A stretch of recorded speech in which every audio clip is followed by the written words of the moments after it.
Okay, welcome and thanks for joining us at the Center for Agricultural Profitability from the University of Nebraska-Lincoln during another one of our Thursday webinars. And these typically happen most Thursdays at this time, noon Central Time. And you can find a schedule of all of our upcoming webinars as well as recordings of past webinars on our Center for Ag Profitability's website, cap.unl.edu/webinars. I'm Ryan Evans. I'm the communications specialist with the center. And again, I want to thank you for joining us as today we take another look at the One Big Beautiful Bill Act, which was passed by Congress and signed by the president in July. And it reauthorizes and increases federal support for farmers and ranchers in commodity programs, crop insurance programs, and disaster assistance programs. It also includes increases in federal ag programs for trade, research, and animal disease management, among other provisions. So today, the webinar will cover Farm Bill provisions in this reconciliation bill and the implications for farmers and ranchers now and in the year ahead. We'll also discuss other provisions that will affect agriculture, as well as the Farm Bill components that were not included and remain on the to-do list for the weeks ahead. Last week, if you were able to join us, Tina Barrett covered the tax implications for farmers and ranchers involved with the One Big Beautiful Bill Act, and that recording is available on our website at cap.unl.edu. But today, to cover Farm Bill and farm program implications, we are glad to be joined again by Dr. Brad Lubben, who is an associate professor and extension agricultural policy specialist here at the University of Nebraska-Lincoln. And we invite any questions you have to be submitted into the Q&A panel in your Zoom window. And we should have time at the end to work with Brad to get those answered. So thank you again for joining us. And Brad, thanks for presenting today. I'll turn it over to you. Ryan, thank you very much. And thank you to all of you who are participating here online with us today, and to those who eventually might watch an archive version of this on our website as well. I appreciate the chance to talk about the farm legislation that's in the One Big Beautiful Bill, in part because it is the only thing we've really had to talk about for the last 3 years of actual farm bill stuff that got to the finish line. It's a rather awkward path to get it to the finish line, and it leaves more to be done. But we do have some elements here and provisions in this legislation that have a real impact for producers. And so we want to walk through those today, perhaps leaving some gaps where there are some questions. And I appreciate any questions you have for discussion today and beyond. But we'll walk through what we know and recognize that there are some things still on the table. So as we think about the One Big Beautiful Bill Act and what it means for agriculture, there are certain provisions that relate to the general safety net for producers, commodity programs, crop insurance programs, disaster assistance programs. There are other provisions as well. Some of the other titles had language included in the One Big Beautiful Bill.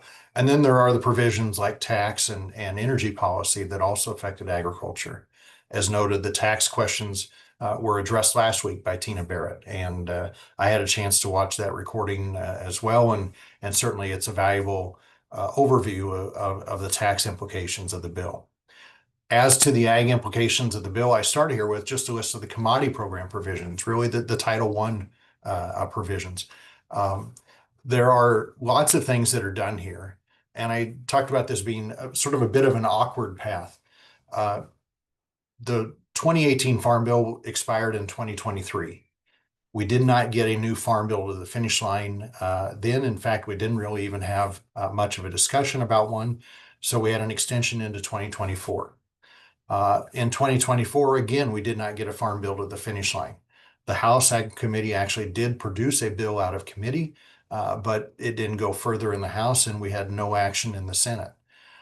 We had some principles from both the House and the Senate, but no final action, in part because of the sort of continued dynamics and challenges of coming up with a bipartisan consensus on farm legislation.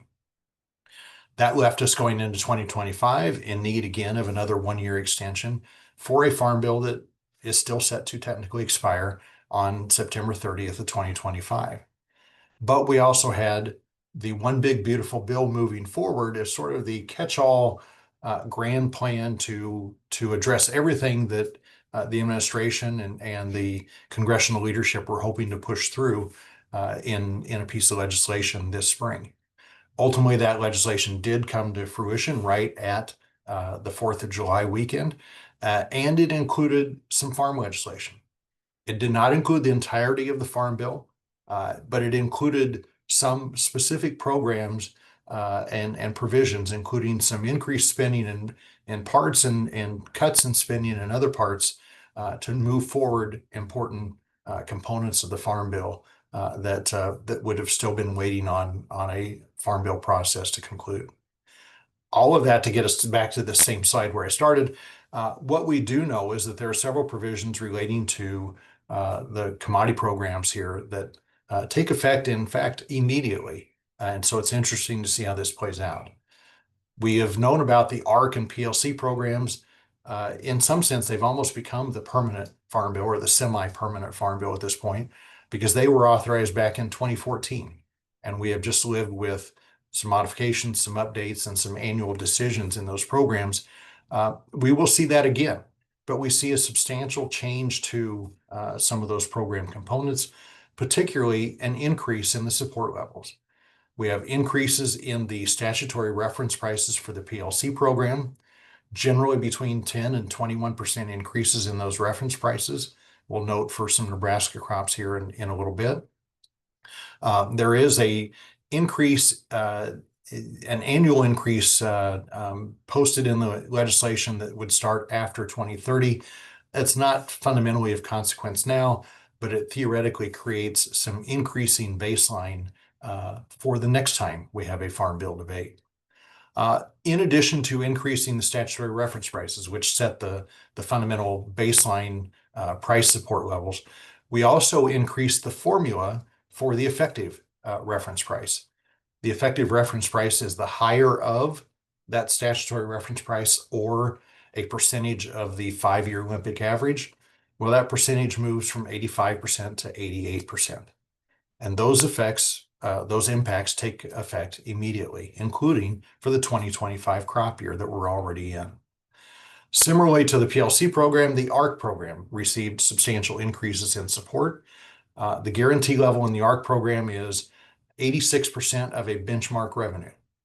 Benchmark revenue is a 5-year Olympic average price times the 5-year Olympic average yield. Multiply that by 86% and you have a revenue guarantee. The OB3, One Big Beautiful Bill, OB3, increases that guarantee from 86% to 90%. The previous provisions had it going from 86% down to 76%, a 10% coverage gap or a coverage level. Well, this increases that to 12. So now it goes from 90 down to 88. So you see increases on the ARC side as well. That affects both the ARC county and the ARC individual coverage in terms of how those provisions or how those guarantees would kick in. All of this happens in the middle of a growing season and the middle of a farm program year, which producers have already enrolled in.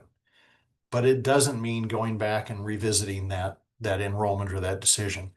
This legislation included a provision to say that for 2025, producers will be eligible for the higher of either the PLC payment or the ARC county payment. So regardless of which program the producer signed up in, you're simply going to see the higher of the payment paid instead. That avoids the necessity of going back and offering producers a new opportunity to make a decision and enroll, and it certainly avoids any regret about which program I did or didn't choose. It's not exactly clear in the legislation what the implications are for producers that enrolled in the ARC IC program, the individual coverage component.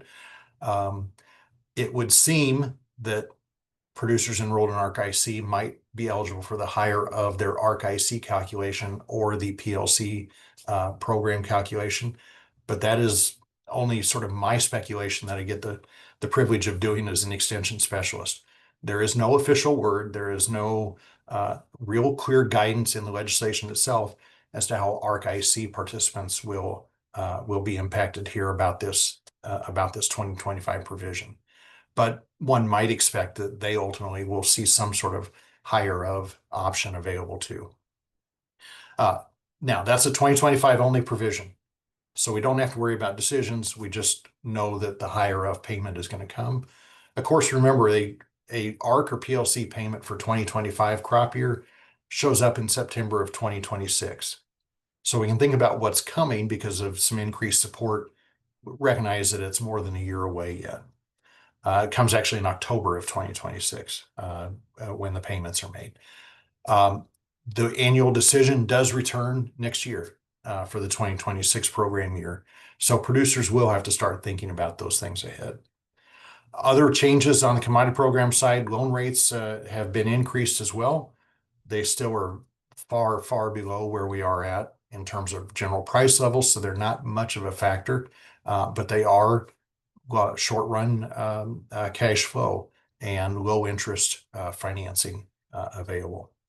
The other big shift or the big change in the commodity program provisions are the addition of additional base acres. That is, producers may add base acres to their operation. They will keep exactly what they have in their base right now. It doesn't affect that. It doesn't affect the mix or the amount of their existing base, but there is an option to add base acres if they have effectively overplanted their existing base. So there's a much more complex formula behind this, but think about the planted and prevented planted acres of the last 5 years, a 5-year window from 2019 and 2023. If that total is greater than the existing base acres, then there's an opportunity to add base acres. This really won't be a decision that producers have to make about whether I should or shouldn't.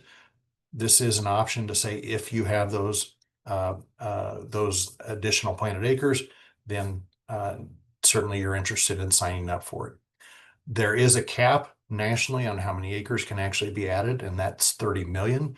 So there is the real possibility, the expectation that producers won't get to add 100% of whatever their additional base might be, but rather some percentage, and some debate about or some analysis about how much that percentage might be, but a substantial portion at least. As I said, nothing about the existing base changes. We're also not updating payment yields. This is not a base acreage and payment yield update. This is just an additional base option here. So payment yields remain fixed. Even payment yields on the new base acres will be a function of what existing payment yields are on the operation. There are, of course, other provisions in the commodity title. We may not spend as much time talking about dairy or sugar, but those programs saw some increased support as well. The disaster assistance programs also saw some increased support. These are the 4 disaster assistance programs that are part of Title I and are authorized permanently. The LFP, the Livestock Forage Disaster Program, is the drought loss, the grazing losses due to drought. There is a change in that program to effectively increase the payment available, or more specifically, to decrease the threshold at which drought losses would qualify for the first month of potential payment assistance. So a little bit of a relaxed threshold, increased support in the LFP program. The LIP program, the Livestock Indemnity Program, includes an increased provision for livestock that were the mortality losses that were due to reintroduction of federally protected species. Think of wolves in the Yellowstone area attacking calves or lambs, for example. So it increases the payment threshold there. There are generally minor things like that in these programs, but they do amount to some increased support. And then there is finally an increase in the payment limit, also attached to the Title I changes. A $125,000 payment limit becomes a $155,000 payment limit, which will be, I believe, adjusted for inflation on an ongoing basis. There's also a little bit of a change in the entity structure and the rules about entities and payment limits. All of that is just a general overview of what's there. We want to focus on the farm program changes more specifically. And if I show you by borrowing here some slides, borrowing these from Dr. Pat Westhoff at the Food and Ag Policy Research Institute at the University of Missouri-Columbia. We just had Pat speaking at a conference of this past week, and he utilized these slides, and I'm thankful that I'm able to borrow them here for a quick illustration today. But just to note that I had mentioned reference prices are increasing and they increase immediately. So for corn, as an example, that statutory reference price has been $3.70 a bushel. That hasn't changed in a decade. It now goes up to $4.10 a bushel, a substantial increase. Uh, the effective reference price is what producers actually see right now in terms of support, but increasing the statutory reference price also helps to increase the effective reference price. The effective reference price shifts from 85% of the Olympic average to 88% of the Olympic average. And in this case, what would have been 426 per bushel for 2025 is now 442 per bushel for 2025. The formula works, and the effective reference prices are substantially higher than what they were. They look like they will be pretty strong for a couple years. Remember, it's built on a 5-year Olympic average. But if market prices continue to trend down or stabilize at lower levels, eventually the averages move down, and eventually the effective reference prices move down as well. That was corn. For soybeans, the effective or the statutory reference price went from $8.40 to $10. The effective reference price for the year went from about $9.66 up to 10. I forget the number, 1082 or approximately in that range. So a substantial increase here in support levels. And then there's wheat. I say that somewhat cynically, but wheat's reference price, the statutory price had been $5.50. That climbs to $6.36. The effective reference price builds on that 5-year Olympic average. Well, we haven't had enough years of wheat prices substantially above the statutory reference price to ever raise the effective reference price. Finally, in 2025, the effective reference price was going to get above 550, but now the new change means that we're going to go to 636 because that's the new statutory level. So the effective reference price is higher, but it's because the statutory price moved higher. Now, a little more analysis on those corn and soybean numbers as an example. If I try and track here this reference price, that's what used to be long ago called the target price, now called the reference price or the effective reference price. That's the line moving in red. If I track that against what I call the effective or the 5-year effective Olympic average price for ARC, that is the Olympic average price times the guarantee level. It was 86%. Now it's 88, or now it's 90, sorry. That means that the effective price where ARC kicks in, assuming benchmark yields. The effective price where ARC kicks in can be compared to the effective reference price for PLC. When prices have been higher and the average moved higher, that generally made ARC look stronger, like it did when it was first introduced in 2014. When prices have moved lower, that average moved lower, and then ARC looked pretty weak compared to the PLC program underneath it. Now, both the ARC and the PLC program have this moving average component to them, and with the increase in the formulas, they both offer a much stronger safety net relative to this year's price expectations. I'm not brave enough to put out those price expectations, but USDA's August supply and demand report projected the 2025 crop corn at $3.90 a bushel, a substantial drop from where it was previously, and enough to note that both ARC and PLC look like they will be well into the money for this year's commodity to be paid out in the coming year. Now you see those guarantees if you look out the years ahead, 26, 27, 28, the end of my chart here. Those guarantees hold until they start to fall because prices have fallen. I don't have a particular confidence about what direction market prices are actually going. That's a projection from USDA, but that projection dates to February. And so there's no real confidence here about whether market prices will hold and the safety net becomes less relevant, or whether the safety net becomes very important under falling market prices over time. But fundamentally, it's just a note of both ARC and PLC look to be pretty substantial this year. That's true for corn. If I try and make a comparison about what this OB3 really meant, the chart gets a little more confusing, but if I try and narrow down just in the current period, and I try and talk about the differences between the two, the red line versus the light green line is the difference in the target price due to the changes in OB3. It's a substantially higher safety net this year, 426 up to 442. The blue dashed line versus maybe the purple dashed line, that's the change in the ARC effective price because of OB3. It's a substantially higher safety net this year as well because of those changes. That's the story in corn. I could tell you the story in soybeans looks about the same. Higher support levels under both ARC and PLC relative to what they would have been before. And this graph sort of shows those differences here. Now, a little more specific, however, to where we stand this year. If you look at the 2025 crop, and specifically here just at the PLC program, because these calculations are more straightforward, if every base acre in Nebraska was enrolled in the PLC program, it's not, but remember this is going to be the year where they pay the higher of. So you can envision that if every base acre was paid according to PLC, look what would happen. In June, we were talking about an effective reference price of 426 under the existing legislation.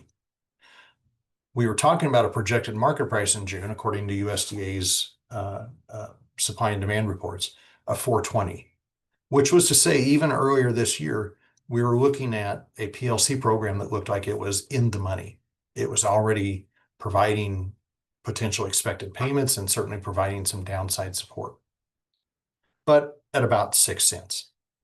Look at the other commodities: grain sorghum, a substantially higher payment; soybeans, nothing; wheat, a small payment.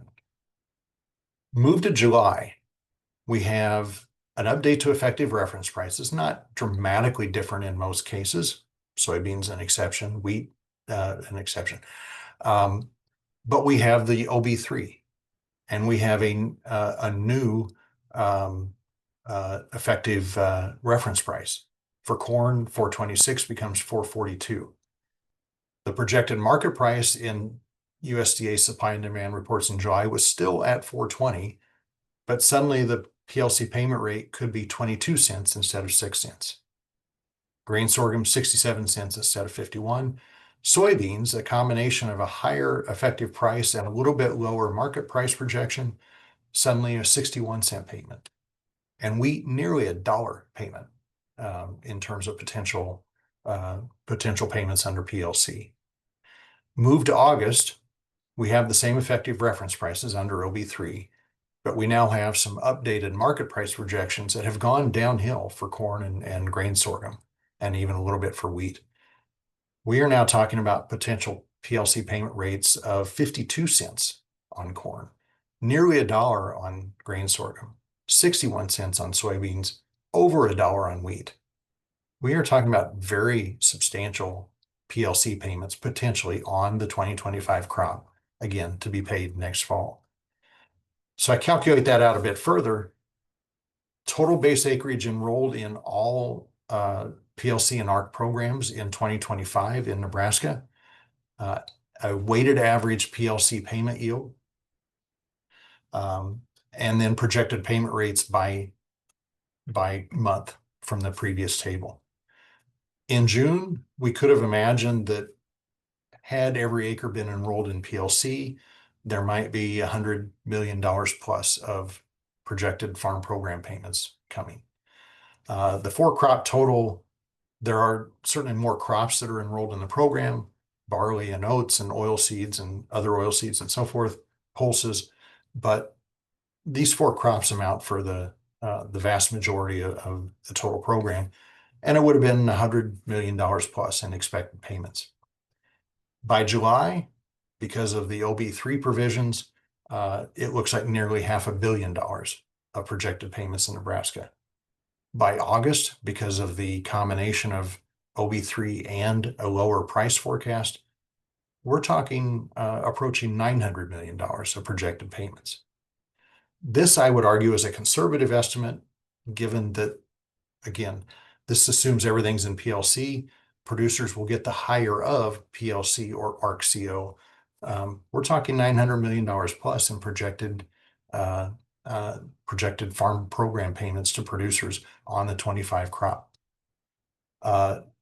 Mind you, that doesn't make up for the drop in market prices and the drop in net returns. Again, borrowing some information from Pat Westhoff at FAPRI, they plugged in some national numbers here of net returns, effectively returns over variable costs. Price times yield minus variable costs, that's the red bars. That's the net returns to land and labor and capital and so forth. You can see the net returns that come from market. You can see the returns that come from commodity program payments and the returns that come from crop insurance net indemnities.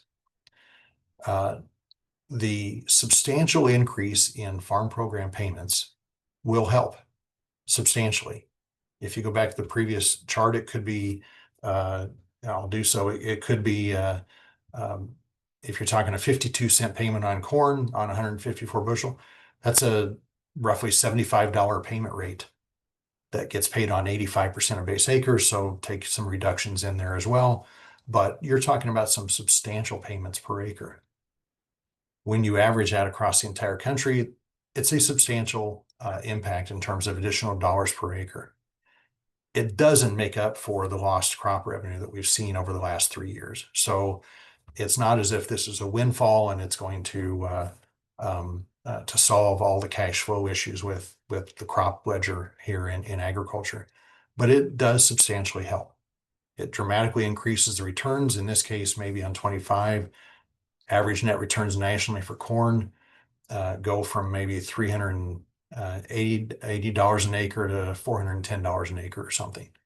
A fairly dramatic jump in net returns because of OV3. Not enough to, again, to make up for drop in crop revenue, but something to help for sure. That's a corn number, that's a soybean number, you get a similar sort of perspective. So let's count it as valuable, let's count it as an important contribution, but recognize that it's not going to solve all the cash flow issues for producers this year. Now, there are other elements here too that will add to the support for producers and affect some other provisions. On the crop insurance side of the ledger, I don't have a chart here to show what the impact fundamentally means, but recognize this.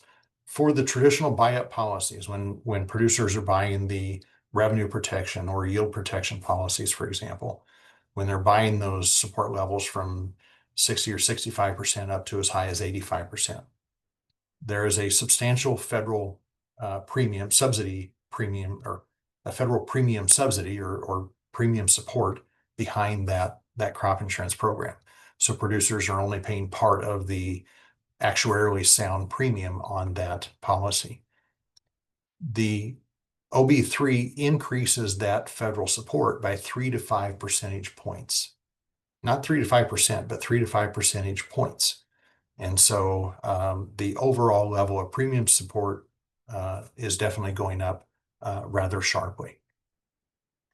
That makes crop insurance more affordable at all levels, and fundamentally reminds producers as they consider those decisions to think about the increased benefit that they're seeing. The crop insurance program also changes the supplemental coverage option. It will increase the coverage level from 86% to 90%. The ARC program, the guarantee level went from 86% up to 90%. SCO is going to effectively mirror that as well. SCO and ARC kind of look like the same thing. They're not exactly the same, but they're using coverage levels and protection levels that will do that. SCO also fundamentally increased, the rules will increase the premium support rate, the subsidy rate, from 65% to 80%. That is equivalent to the previous subsidy rate increase for ECO that went to 80%. And so SCO or ECO both are going to be available at an 80% subsidy rate. Interesting enough, I just noted a release from USDA's Risk Management Agency yesterday. It talks about these provisions. The increased premium support for buy-up policies should take effect with the 2026 insurance year.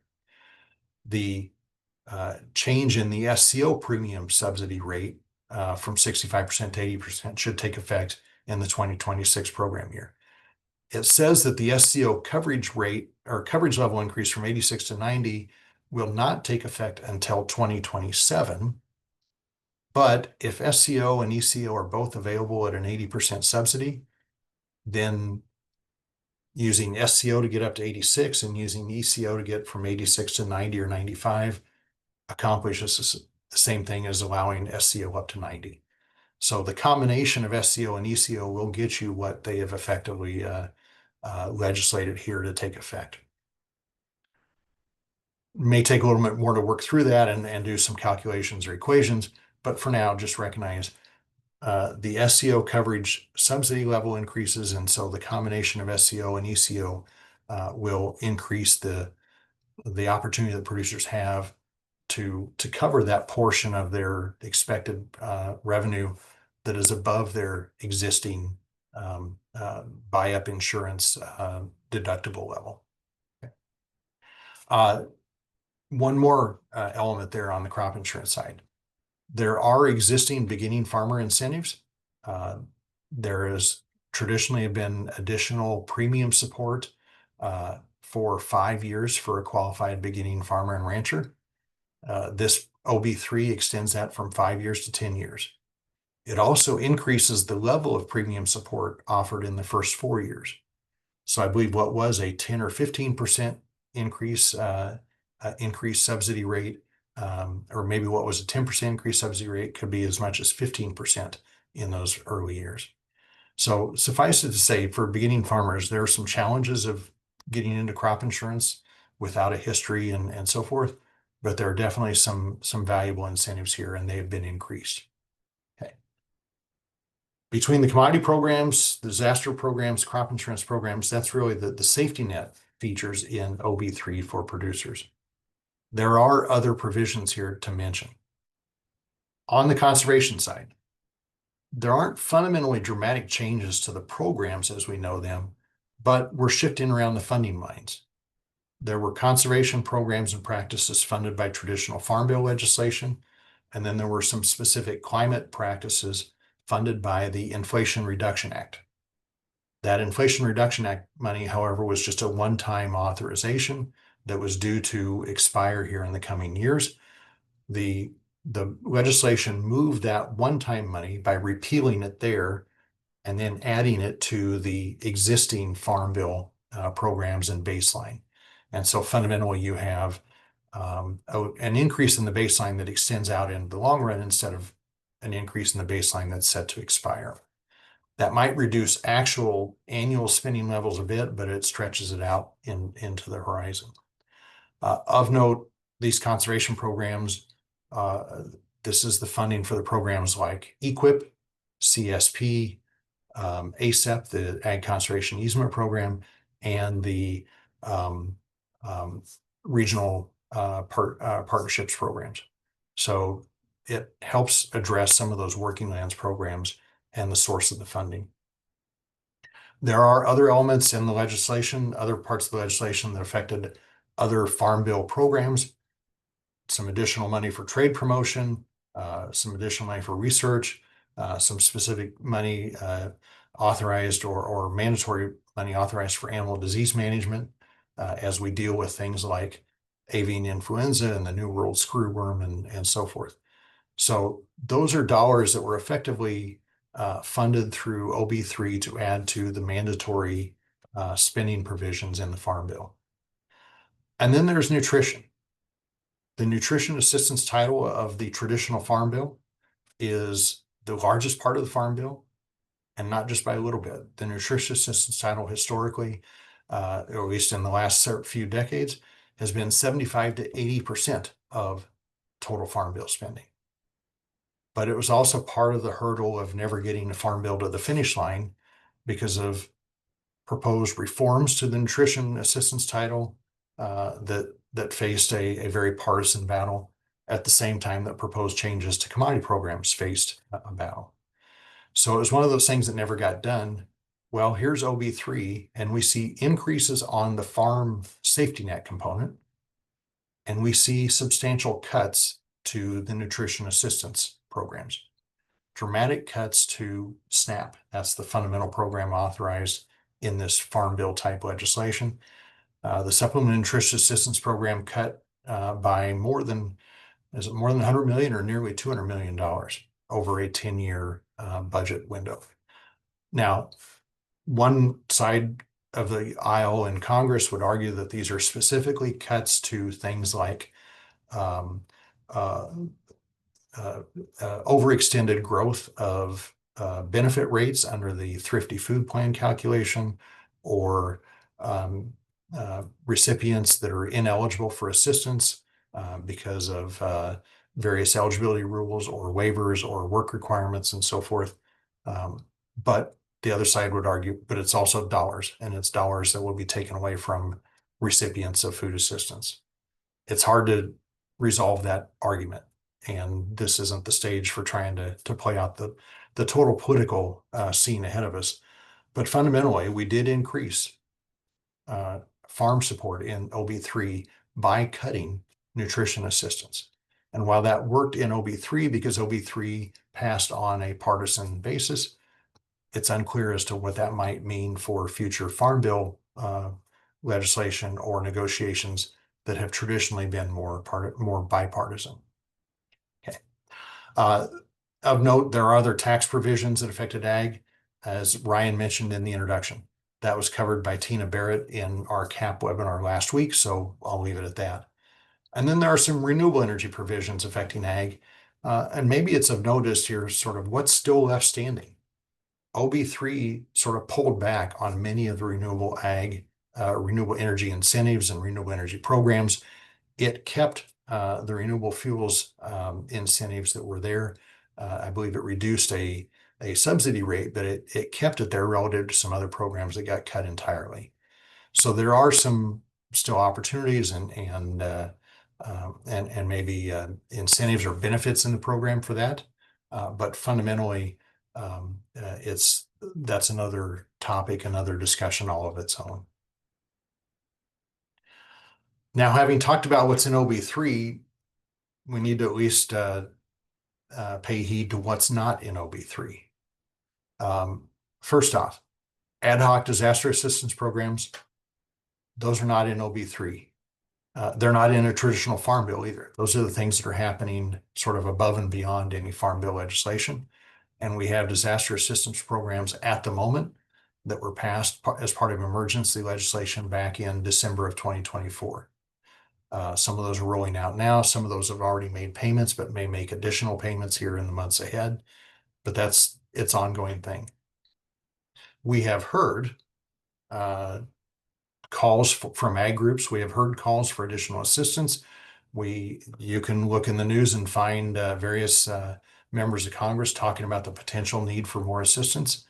With the declining economic prospects for the crop sector in particular, there are calls about maybe potential assistance.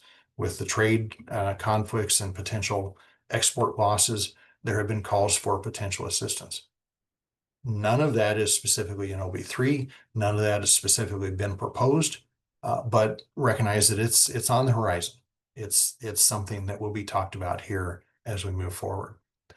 Other elements not covered in OB3 do require some very specific legislative attention. There are several parts of the Farm Bill that were effectively covered in OB3. Commodity programs, disaster assistance, the standing disaster assistance, the crop insurance programs, the SNAP programs, the conservation programs. But there are other parts that were not addressed, and they still live in the underlying Farm Bill that's set to expire on September 30th of this year, in a month.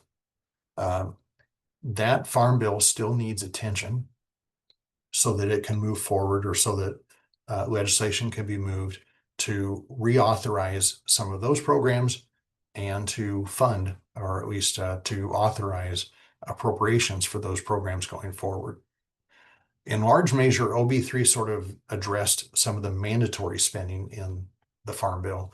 It left the discretionary programs and the authorization for those to the traditional Farm Bill process. The prospects of getting a real Farm Bill, or a skinny Farm Bill as it's been called, or a Farm Bill 2.0 as others call it, the prospects of getting that to the finish line are still maybe as challenging as they were, maybe even more challenging than they were a year ago. You've got less contentious items generally left to deal with, but you also have a Congress that just fought a very partisan battle with some uncertainty about how willing or how much energy there is to try and strike a bipartisan tone here. So there's debate about and contemplation about what's yet to come and what the prospects are, as well as maybe a possibility of yet another extension, in this case, an extension of the other parts of the bill. What's included in there is a rather interesting mix. While commodity programs were addressed in OB3, the underlying paragraph that suspends the permanent price support provisions from 1949 looks like it was not addressed. There's some various or almost conflicting reports of what was suspended and what was not. But I have a hard time finding any language that says the permanent price support legislation from 1949 was actually suspended. That's historically what every modern farm bill does. It passes what it wants, and then it includes a paragraph that says the permanent legislation from 1949 is suspended for the life of this bill. Well, OB3 included legislation to authorize the new slate of farm programs through 2031, but it didn't explicitly mention the 1949 legislation. So it remains to be seen. That's something that has to be addressed. There are other programs as well, some mandatory spending and much of maybe most of the discretionary spending. The Conservation Reserve Program, which I see is already one of our questions, the CRP was not included in OB3. The nature of the reconciliation process that OB3 was considered under in order to avoid filibuster and pass with a simple majority meant that it had to satisfy reconciliation rules, and that includes rules about specifically affecting spending levels. Simply authorizing an existing program, reauthorizing an existing program doesn't change spending levels. It may not be parliamentary allowable, may not be germane to the bill. So EQIP, CSP, ASAP, and RCPP were included because there were specific provisions to move funding from one area to another. CRP was not included because there were not specific provisions related to funding for CRP. So CRP is one of those programs that is actually set to expire on September 30th, barring future Farm Bill legislation. That means, of course, existing contracts are serviced, but there would be no new sign up after September 30th until there is a new Farm Bill or an extension of, or some form of legislation to make that happen. There are also many other programs and areas where the Farm Bill authorizes the program subject to annual appropriations. That includes some of our work in research or rural development or other titles, and those titles too await further action on a Farm Bill. So while OB3 did quite a bit and it solved some major sticky points of farm legislation when we couldn't get a Farm Bill passed for the last 2 years, it also still leaves quite a bit here to be addressed in what will either be a challenging legislative effort to get a new Farm Bill to the finish line, or maybe yet another extension down the road. Of course, there are other things on the horizon as well, beyond maybe the scope of what we discussed today.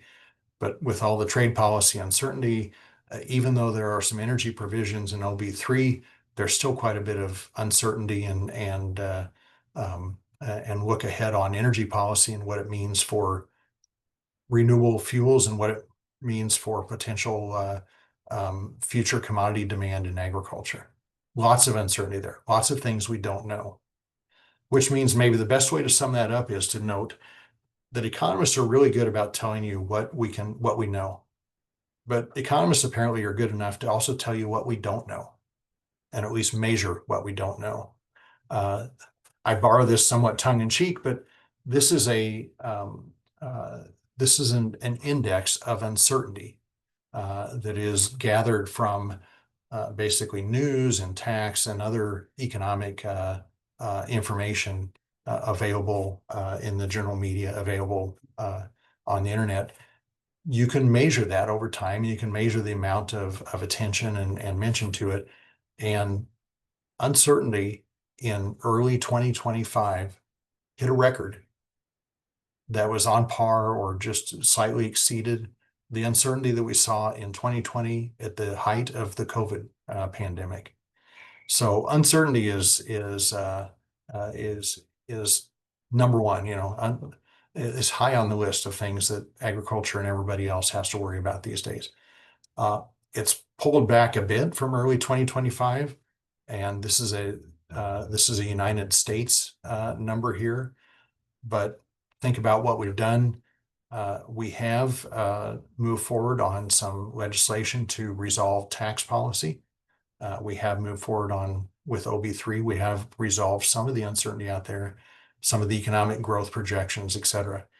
So perhaps we're stabilizing a bit, but fundamentally, we are still living with and working through a great amount of uncertainty here. So it's worth noting that there's quite a bit more to be done. We have some good information that we've tried to share here with what we know in OB3, but we have quite a bit more uncertainty yet to deal with. If I summarize OB3 in a nutshell here, what does it mean for ag producers? For 2025, fundamentally nothing to do. It means substantially higher supports, but no decision necessary because the payment will be automatic, higher of PLC or ARC. For 2026, there will be the additional base acre enrollment. Again, that's not something the producer has to decide whether to do it or not do it. It's as if you have additional base acres, you go through the work to get it done. We don't know what percentage of your base acres you might get to add, but fundamentally, if there's an option to do it, it's valuable to do so. The crop insurance support is also higher, and that will take effect for the 2026 crop year. The SCO subsidy level goes up dramatically. Some of the SCO changes don't happen until 2027, but the combination of SCO and ECO at higher subsidy levels makes for an interesting decision there for producers. I think I mentioned earlier, but to clarify, there has been a restriction previously that if you were in ARC, you could not purchase SCO. That restriction has been lifted. So there are no restrictions on farm program decisions versus crop insurance decisions here. And then finally, putting it all together, managing farm program decisions, crop insurance decisions, marketing decisions, production decisions, that's part of one overall farm and risk management strategy. That is not really 4 separate decisions. There's a reason that there's a picture of 4 grain bins there. If you think of each of those as 4 decisions and you're trying to measure the success of each bin, you might lose out on the fact that farm programs and crop insurance can perfectly complement one another, or maybe in some cases might look like substitutes. Farm programs and marketing decisions might look like substitutes at certain levels.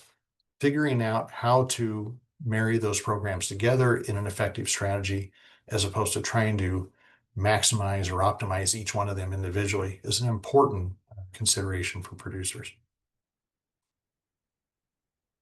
So that takes us to the end of the formal material, and I know I've got some questions accumulating there, Ryan. Let's start working through them. Excellent. Yeah, and it looks like you have answered a number of these. We remind you, if you do have questions, the Q&A panel in your Zoom window is available there. So just maybe if you care to look in a crystal ball, do you think Congress passes another supplemental ad hoc appropriation by year end rather than passing a skinny farm bill? And then if in fact there's a skinny farm bill, would they change anything, do you think, in OB3? Yeah. Um, there is potential that Congress finds a pathway to another supplemental ad hoc assistance. I don't know if it's by the end of the year or into the next year, but the longer we go with concerns about trade and accumulating trade losses, the more political pressure there is to do something. I don't know that I would marry an ad hoc assistance bill for ag together with an extension of or a new skinny farm bill. But it remains to be seen how Congress handles both. I think the most likely path for a skinny farm bill at this moment is that we don't get a farm bill done certainly by September 30th, and that we find a way to simply extend it another year. That's being somewhat pessimistic, but pessimism has won for the last 3 years in a row. So there's a good chance that we simply find a way to extend what we have and keep it going, but perhaps to keep it separate from ad hoc discussion. Great, thank you. There's a question about if SEO coverage would be impacted in 2025 because producers who choose Ark County cannot have SEO coverage, which you just mentioned that restriction has been lifted, correct? Yes, that restriction's been lifted, and even though that doesn't really affect your decisions until next year, presumably that doesn't affect the fact that you'll get the higher of ARC or PLC this year. All the tables I prepared assumed just 100% payments under PLC. It recognized that ARC could pay more than PLC on certain crops in certain counties. But so instead of trying to calculate a whole plethora of possibilities there, I just calculated a PLC only version and said that's conservative. If ARC pays more, ARC will pay more and the total will be more. But even just the PLC payment looks rather big. So so at the moment, yeah, regardless of SCO, ARC versus SCO participation previously, it would look like that restriction will not, mean that that restriction will be gone and producers will get the higher of ARC or PLC for this year. Great, thank you. You also mentioned the Conservation Reserve Program was not addressed in One Big Beautiful Yep. Bill Act. The question was, are all payment limits increased to $155,000 or just ones that were already at 125 or 125,000? Is the limit for CRP still 50,000? The important distinction, the payment limit increase is relative to the commodity program supports. And so that goes from 125 to 155. It did not talk about any payment limit changes for any of the other programs. Okay, a couple of energy questions. Was the Rural Energy for America program addressed in OB3? And then a question if you know of the status of solar energy on farmland under the energy policy. Two questions that I don't have a good answer to. I don't know that REAP was specifically mentioned in OB3, but that it might be part of the remaining Farm Bill negotiation or Farm Bill discussions to be had. So I don't have clear guidance on what did or didn't happen with REAP to this point. And similarly, the solar energy on farmland has made the news this week because the Secretary of Agriculture Rollins had indicated that USDA was going to essentially kill the programs that provided support for solar and wind on prime farmland. So it wasn't something that was explicitly addressed in OB3, but it looks like an administrative directive, or at least administrative strategy to try and reduce or cut back on those USDA incentive programs for solar and wind on farmland. That doesn't mean that we're repealing all of the federal policy and programs that might support solar and wind, or even if we've repealed some of the federal subsidies, you still have state by state renewable energy agendas and regulations that might drive solar and wind. But what the Secretary of Agriculture was mentioning is relative to some of the specific incentive programs, loan programs, or within USDA that might be pulled back on solar and wind. All right, thanks, Brad. Next question asks if you have an idea of at what acreage level would a producer hit payment limitations for PLC in Ark County, and need to think about maybe Yeah. legal structures that increase payment limits. And they added the back of the envelope math says about 2,000 acres of corn base, for example. Um, that math works out about right. If we see that the 2025 program looks like it could deliver $70 per acre payments, then yeah, 2,000 acres plus, and you hit a limit. Two factors, however. One, you can't make changes now that would affect your entity structure or farm organization for the 2025 program year. You could make those changes looking ahead for 2026 if they were appropriate business decisions. So there's generally the rule. Obviously, you can't make changes. We're already in the 2025 program year. They increase the limit, they increase the support levels, but they don't change the rules about sign up. As I follow it. They also generally don't allow farm restructuring for the sole purpose of trying to avoid payment limits, as an example. So there's got to be a rational a reason for farm reorganization. It's also true that farm reorganization in general doesn't sort of affect payment limits the way that it used to long ago. And long ago, we talked about farm reorganizations and something called the Arkansas Christmas Tree Farm or something. Just a poor metaphor to say, hey, if you structure your operations such that this entity is owned by two more entities, which are owned by two more entities each, and so forth, you end up with so many entities that no one entity ever really faced a payment limit, and everybody that effectively that's gone, in the sense of the payment rules now have what they call direct attribution, which means regardless of your entity structure, the individuals in each of those entities has a payment limit. And so if I get 100% of this one and 50% of this one and 25% of this one and so forth, it all gets attributed to me and I face one limit. And so regardless of how many entities I really have, I face individual limits, not entity limits. There are rules that say entities face a limit, as well as the individuals in the entity face a limit. And so there might be a reason one would say, well, I need more entities to make sure that I don't get caught at the entity level before I get down to the individual level. There is actually relief in OB3 to say that the pass-through entities that are sometimes convenient for producers to use, like LLCs or Chapter S corporations, those are pass-through entities for tax purposes, but they were counted as entities subject to a limit. Those pass-through entities would not be subject to a limit. It would mean that it's the individuals in those entities that face the limit. Formal entities like Chapter C corporations, Subchapter C corporations, those are still entities. They face the limit in addition to everybody within it. That's getting deep really quick, but fundamentally,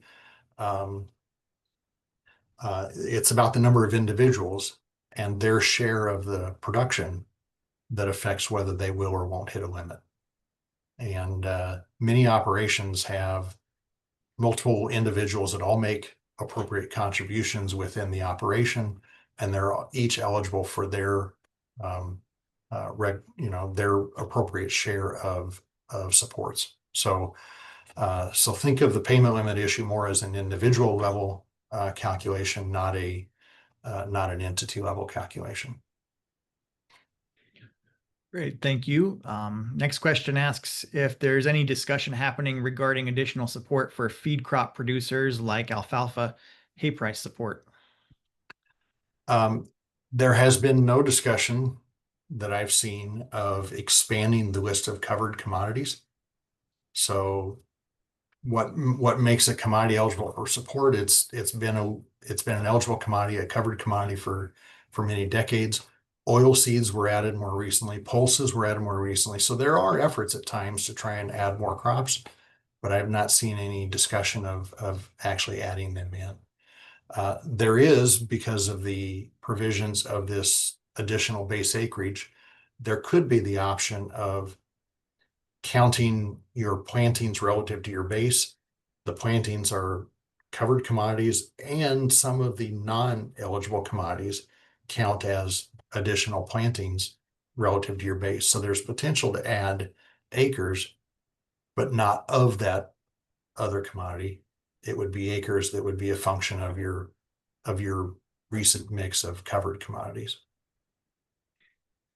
All right, thank you. Next question asks, if a farm bill is not passed by September 30th, would staff at USDA offices not be working and facing a shutdown situation? Um, I would say a farm bill only affects whether programs are functioning or not. It's the annual appropriations bill that affects whether staffing is there or not. And well, that faces the same September 30th deadline, getting an annual appropriations bill across the finish line. Both the House and Senate Ag Appropriations Subcommittees have forwarded appropriations bills for the year for fiscal 26, but there's more work to be done for Congress to get that across the finish line. And that's a recurring challenge too, that often comes with a continuing resolution if they can't get it done. So what gets done by September 30th could be really questionable.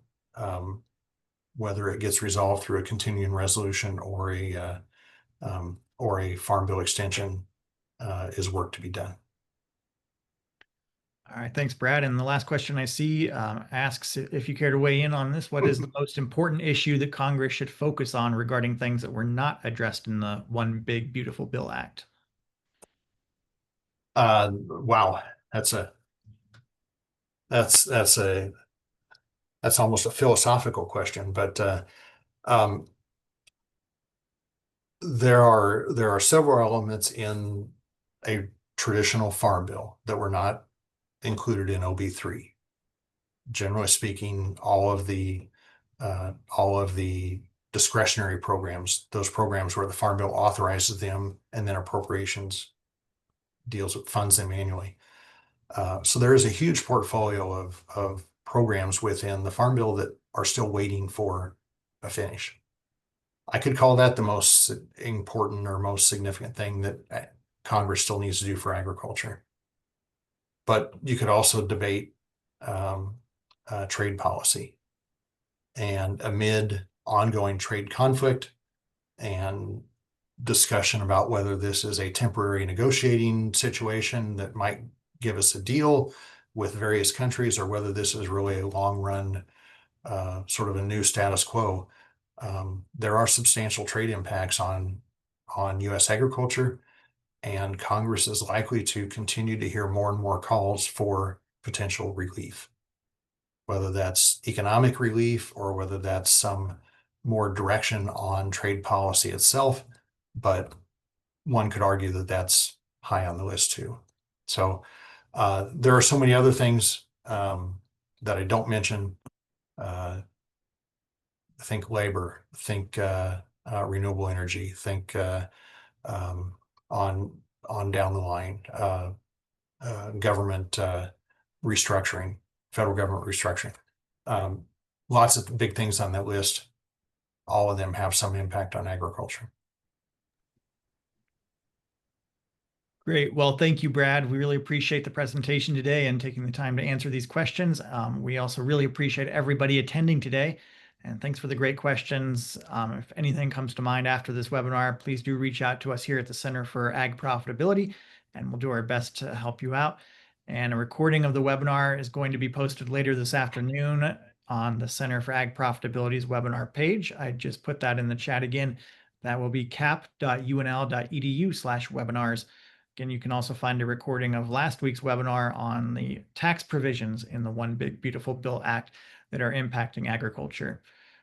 So as you close out today, you will be presented with a very brief survey that will just ask you what you thought of today's webinar and any ideas for future webinars that could be helpful from the Center for Ag Profitability here. So my thanks again to Dr. Brad Lubben for the great presentation, and especially to you for joining today. Thanks, Brad, and I hope you have a great afternoon. Ryan, thank you very much for the opportunity and for the help with the questions. Certainly an interesting topic and hopefully something valuable there. Absolutely. All right. Take care, everybody.